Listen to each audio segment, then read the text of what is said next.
در این زمین دو حاصل میروید، مکیدام و بودرینگ. هر دو محصولات حاصل کشت تکراری بوده در حال نشونما قرار دارند.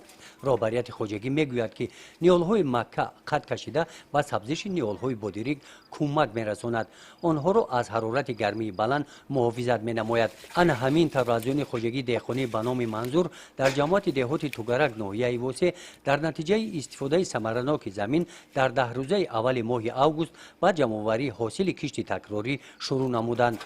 در سمت از یک زمین گرفتن تا 4 حاصل хочагидорон تدبیرهای علاوگی اندیشیده ایستادند. بعد گندم اینا پامیدور بودرینگ جوری مکه همین زمین самараноки سولا بردیم. خیلی بودرینگ کشیده حالا چنده سانش های پامیدور کمتر دیرتر.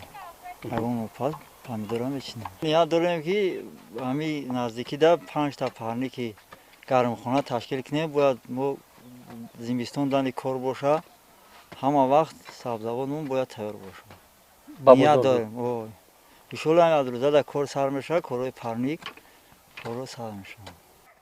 خوجگی دهقانی به نام منزور 17 و 15 گکتر زمین را استفاده می نماید.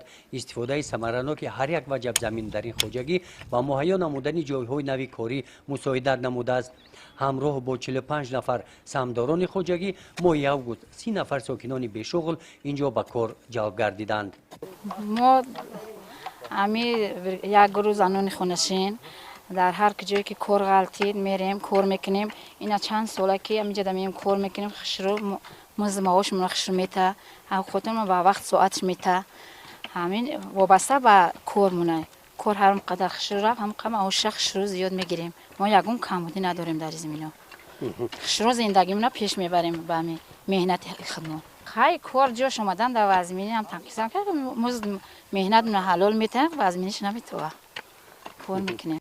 رهبریت خوجگی دهقانی به نام منزور طبق نقشه استحصالی مقصد دارند که محصولات کشت تکراری زمین را تیر ماه و زمستان به بازار برآورده بازار استعمالی ناحیه را در این دوره با محصولات تر و تازه غنی گردانند.